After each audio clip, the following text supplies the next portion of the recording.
जो हरियाणा सरकार ने बजट पेश किया है, बजट तो ठीक है, लेकिन वो जो उन्होंने स्कीम रखी थी लाडो लक्ष्मी योजना के तहत कि सभी महिलाओं को 2100 रुपये मिलेंगे, वो योजना में अब उन्होंने कंडीशन रख दी है कि ये सिर्फ बीपीएल महिलाओं को ही मिलेंगे। तो ये बाकी महिलाओं को रोष है इस बात पे कि ये सभी के लिए नहीं मिल रहा, क्योंकि उस टाइम उनकी ये कंडीशन नहीं थी।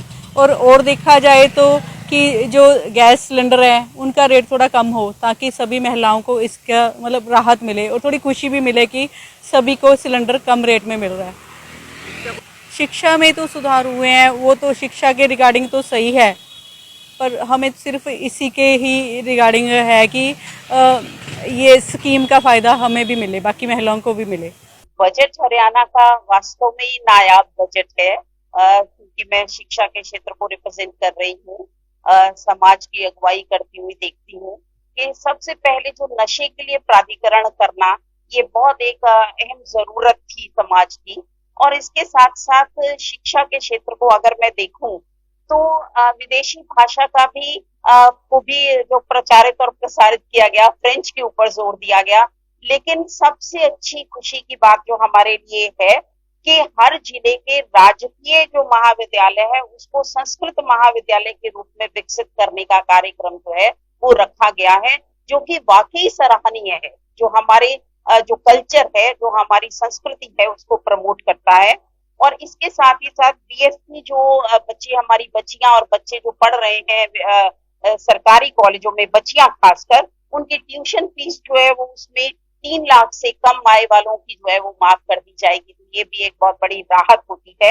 युवा कौशल सम्मान की बात जो की गई है वो भी काबिले तारीफ है, क्योंकि जो बच्चे 2000 बच्चों के लिए जो इंटर्नशिप का प्रोविजन किया गया है उसका 10,000 रुपए मानदेय रखा गया है। बच्चों को एक मोटिवेशन जो है वो इससे मिलता है।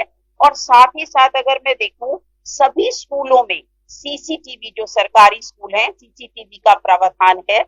गली जो है वो हर गली, गांव की एक गली जो है वो स्मार्ट गली बनेगी। तो तभी मैंने कहा कि कोई क्षेत्र ऐसा नहीं छोड़ा जिसको कि अनछुआ रखा गया हो। अगर हम पॉलिटेक्निक की बात करें तो वहां पर कंपटीशन की भावना को जगाने के लिए एक योजना बनाई गई है, जिसमें कि प्रथम पुरस्कार 50 लाख, फिर 30 लाख, 25 लाख, 10 लाख, इस तरह का प्रोविजन जो है वो किया गया है।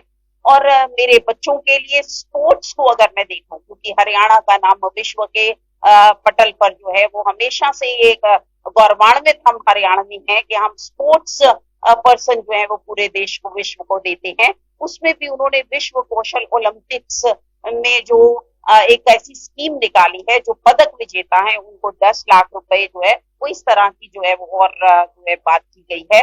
रेवाड़ी में एक हर्बल गार्डन बनाने की बात की गई है। फरीदाबाद में एक फ्लावर वैली बनाने की बात की गई है। तो अगर हम ओवरऑल मिलाकर देखें तो ये बजट वाकई एक नायाब बजट है, जिसमें कि हमारी जो महिलाएं और हमारे जो बच्चे हैं वो इसमें बहुत बड़ा और बड़ा अच्छा चंक जो है वो उनको मिलता है, बहुत बड़ा स्थान जो है वो रखते हैं। जो हरियाणा का बजट पेश हुआ है उसमें सबसे पहले तो जो मुझे अच्छी बात लगी, मुख्यमंत्री जी ने जो शुरू किया वो मैत्री चंद जी की लाइन से कि हम क्या थे, हम क्या हैं और क्या होंगे, इसके ऊपर विचार करें, समस्याओं के ऊपर विचार करें। और मैं बोलना चाहूँगी एजुकेशन से रिलेटेड उन्होंने बहुत अच्छे जो है वो सुझाव दिए हैं इसके अंदर। जैसे वो हरियाणा की एजुकेशन को वैश्विक गंतव्य के ऊपर लेके जाना चाहते हैं। इसके साथ साथ उन्होंने स्टेम पाठ्यक्रमों में लड़कियों की भागीदारी के ऊपर भी जो है वो बल दिया है, क्योंकि इसमें जो है लड़कियों की भागीदारी बहुत कम है। उसके लिए उन्होंने जैसे कल्पना चावला जैसी छात्रवृत्ति योजनाओं को लागू करके इसमें हम उन्हें बढ़ावा दे सकते हैं। और दूसरा क्या है कि हरियाणा अनुसंधान को जो है उन्होंने बढ़ाने के लिए 26 करोड़ की परियोजना का प्रस्ताव रखा है, जिससे रिसर्च के क्षेत्र में जो है लोग जो ज्यादा से ज्यादा काम कर सके और रिसर्च जो है वो ज्यादा से ज्यादा हो सके। और उसके साथ साथ इसमें कहा गया है कि उद्योग, एकेडमिक जैसे योजनाएं, जैसे सीखते हुए कमाएं, ठीक है। इसमें क्या कहा गया है कि प्रत्येक विद्यार्थी पढ़ते हुए जो है वो नौकरी कमा सकता है, जो योग्य विद्यार्थी होगा। इसके लिए भी कहा गया है कि उसको 6,000 रुपए प्रति महीने मानदेय दिया जाएगा। और सर्वे संतु निरामया जैसी स्वास्थ्य संबंधी योजनाओं को लेकर भी उन्होंने अपने विचार इसमें दिए।